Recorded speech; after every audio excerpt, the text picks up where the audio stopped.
ಪ್ರಿಯ ಸಹೋದರ ಸಹೋದರಿಯರೇ, ನಿಮ್ಮೆಲ್ಲರಿಗೆ ನನ್ನ ವಂದನೆಗಳು. ಇವತ್ತಿನ ದಿವಸ ಕರ್ತನ ವಾಕ್ಯ ಯಾವುದಂದ್ರೆ 2 ತಿಮೋತಿ 3ನೇ ಅಧ್ಯಾಯದಲ್ಲಿ ಅಲ್ಲಿ ಏನ್ ಹೇಳ್ತದಂದ್ರೆ, ಆ ದಿನಗಳಲ್ಲಿ ಅಂದ್ರೆ ಆ ಕಡೆ ದಿನಗಳಲ್ಲಿ ಏನೇನು ನಡೀತದೆ ಎಂಬುದನ್ನ ದೇವರು ಸತ್ಯವೇದದಲ್ಲಿ ಬರೆದಿದ್ದಾನೆ. ಅದೇ ಪ್ರಕಾರ ಈಗ ಸದ್ಯ ನಾವು ಲೋಕದಲ್ಲಿ ನಡೀತದನ್ನು ನೋಡ್ತಾ ಇದ್ದೇವೆ.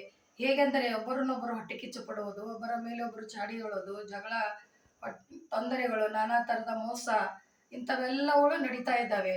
ಅವುಗಳನ್ನು ನಾವು ತಪ್ಪಿಸಬೇಕಾದರೆ ದೇವರ ಜ್ಞಾನವನ್ನು ನಾವು ಪಡೆದುಕೊಳ್ಳೋರಾಗಿರಬೇಕು. ಆವಾಗಲೇ ಅದನ್ನು ನಾವು ಬಿಟ್ಟು ಬಿಡಲು ಸಾಧ್ಯ. ಬಿಡುತ್ತೇವೆ ಅಂತೇಳಿ ಇನ್ನೂ ಹೆಚ್ಚಾಗಿ ಮಾಡ್ತಾ ಇರೋದೆ ದೇವರ ಮಾರ್ಗದಲ್ಲಿ ನಡೆಯೋರು. ವಾಕ್ಯ ಏನು ಹೇಳ್ತದಂದ್ರೆ, ಯವನಸ್ಥನೇ, ನಿನ್ನ ನಡತೆಯನ್ನು ಶುದ್ಧಪಡಿಸಿಕೊಳ್ಳೋರು ಯಾವುದರಿಂದ? ನಿನ್ನ ವಾಕ್ಯವನ್ನು ಗಮನಿಸಿ ನಡೆಯೋದ್ರಿಂದಲೇ ಅಂತ ಹೇಳ್ತದೆ. ಅದಕ್ಕಾಗಿ ನೀವುಗಳೆಲ್ಲರೂ ದೇವರ ವಾಕ್ಯವನ್ನು ಗಮನಿಸಿ ನಡೆಯೋದ್ರಿಂದಲೇ ಇವುಗಳನ್ನೆಲ್ಲ ಸರಿಪಡಿಸಬಹುದು. ಅದೇ ರೀತಿಯಿಂದ ಮೋಶೆಯ ಕಾಲದಲ್ಲಿ ಕೂಡ ಎಂಬ ಇಬ್ಬರು ಮೋಶೆಗೆ ತುಂಬಾ ತೊಂದರೆ ಕೊಟ್ಟಿರ್ತಾರೆ.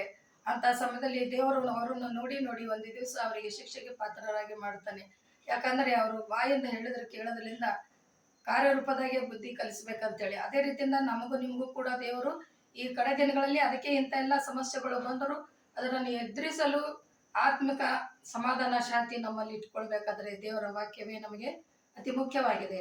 ಅದೇ ರೀತಿಯಿಂದ ತಿಮೋತಿಯು ಏನ್ ಮಾಡ್ತಾನಂದ್ರೆ, ಅವನು ಅಂತಿಯೋಕ, ಇಕೋನ್ಯ, ಲುಸ್ತ್ರ ಎಂಬ 3 ಪಟ್ಟಣಗಳಲ್ಲಿ ದೇವರ ವಾಕ್ಯವನ್ನು ಸಾರುತ್ತಾ ಹೋಗಿರ್ತಾನೆ. ಹೋದಂಥ ಸಮಯದಲ್ಲಿ ಆತನಿಗೂ ಎಷ್ಟೋ ಸಮಸ್ಯೆಗಳು ಬಂದಿರ್ತವೆ, ತೊಂದರೆಗಳು ಬಂದಿರ್ತವೆ.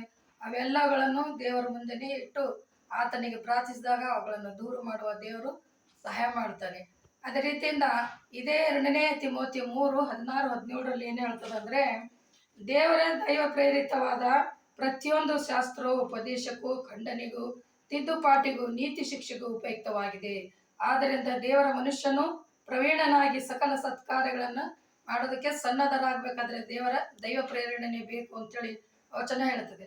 ಅದೇ ರೀತಿಯಿಂದ ಯೋಹಾನ 4:14 ಏನು ಹೇಳ್ತದಂದ್ರೆ, ದೇವರು ಕೊಡುವ ಜೀವ ಜಲವು ನಾವು ಕುಡಿದರೆ ಅದನ್ನು ಯಾವಾಗಲೂ ನಮ್ಮನ್ನ ಶಾಂತ ರೀತಿಯಲ್ಲಿ ಅಂದರೆ ದೇವರ ನಿತ್ಯ ಭಾಗಕ್ಕೆ ನಡೆಸುತ್ತದೆ. ಅದರಂತೆ ನಾವು ದೇವರ ಮಾರ್ಗದಲ್ಲಿ ನಡೆಯಲು ಸಹಾಯ ಮಾಡುತ್ತದೆ. ಅದೇ ಯೋಹಾನ 14:20 ಕೂಡ ಹೇಳ್ತದೆ ಏನಂದ್ರೆ, ನೀವು ನನ್ನಲ್ಲಿ ನಾವು ನಿನ್ನಲ್ಲಿ ನೆಲೆಗೊಂಡಿರಿ, ತಂದೆಯಲ್ಲಿ ನಾನು ನೆಲೆಗೊಂಡಿದ್ದಾಗೆ ನೀವು ನಮ್ಮನ್ನು ನೆಲೆಗೊಂಡಿದ್ದಾಗೆ ಒಬ್ಬರನ್ನೊಬ್ಬರು ಪ್ರೀತಿಸುವುದರಿಂದ ದೇವರು ನಿಮಗೆ ದರ್ಶನ ಕೊಡಬಹುದು, ಅಂದ್ರೆ ಕಾಣಬಹುದು ಅಂತ ಹೇಳ್ತದೆ. ಕಡೆಯದಾಗಿ ಏನಂತಂದ್ರೆ, ರೋಮಾಪುರದವರಿಗೆ 12ನೇ ಅಧ್ಯಾಯ 1-2 ಹೇಳ್ತದೆ, ದೇವರ ಸೇವೆಯನ್ನು ಮಾಡುವಂಥವ್ರು, ಉಳಿದ ಎಲ್ಲ ದೇವ ಮೇಲೆ ವಿಶ್ವಾಸವಿಟ್ಟಂಥವ್ರು ಏನ್ ಮಾಡ್ಬೇಕಂದ್ರೆ, ದೇವರಿಗೆ ಸಂಪೂರ್ಣವಾದ ಮನಸ್ಸಿನಿಂದ ಅವರಿಗೆ ನಮ್ಮ ಆತ್ಮಿಕ ರೀತಿಯಲ್ಲಿ ನಮ್ಮನ್ನು ನಾವು ಶುದ್ಧಪಡಿಸಿಕೊಂಡು ಆತ್ಮಿಕ ರೀತಿಯಲ್ಲಿ ದೇವರಿಗೆ ಸಂಪೂರ್ಣವಾಗಿ ಅರ್ಪಿಸಿಕೊಂಡಾಗಲೇ ಅದು ಸಂಪೂರ್ಣವಾದ ವಿವೇಕಪೂರ್ವಕವಾದ ಆರಾಧನೆ ಅಂತ ಹೇಳ್ತದೆ.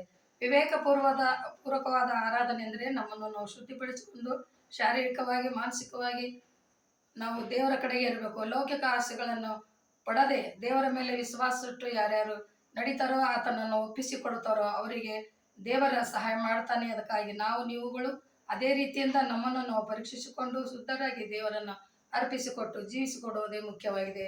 ದಯವಿಟ್ಟು ಎಲ್ಲರೂ ಇದನ್ನು ಕೇಳಿ ಲೈಕ್ ಮಾಡಿ, ಶೇರ್ ಮಾಡಿ, ಪ್ರಾರ್ಥನೆ ಮಾಡೋಣ. ಪರಿಶುದ್ಧನೇ, ದೂತಗಳ ಒಡೆಯನೇ, ಸೇನಾಧೀಶ್ವರನೇ, ಅಪ್ಪ ನಿನ್ನ ನಾಮಕ್ಕೆ ಕೋಟಿ ಕೋಟಿ ಸ್ತೋತ್ರ ತಂದೆ. ಈ ದಿವಸ ನಿನ್ನ ವಾಕ್ಯವನ್ನು ಕೇಳುವಂತ ಎಲ್ಲಾ ಜನರು ಕೇಳಿ ಈ ಕಡೆ ದಿನಗಳಲ್ಲಿ ಅವರನ್ನು ತಮ್ಮನ್ನು ತಾವು ತಿದ್ದುಕೊಳ್ಳುವಂತೆ, ಸರಿಪಡಿಸಿಕೊಳ್ಳುವಂತ ನಿನ್ನ ಅತಿ ಅಮೂಲ್ಯವಾದ ವಾಕ್ಯವನ್ನು ಕೇಳಿ ಯಾರ ಫ್ರೆಂಡ್ಸನ್ನು ತಾವು ಕೂಡ ಓದುವಂತೆ ಒಳ್ಳೆ ಮನಸ್ಸು ಸಮಯ ಕೊಟ್ಟು ಪಾಲಿಸ್ಬೇಕಂತೇಳಿ ಯೇಸುವಿನ ನಾಮದಲ್ಲಿ ಬೇಡಿ ಹೊಂದಿದ್ದೇನೆ ರಕ್ಷಕ. ಆಮೇನ್.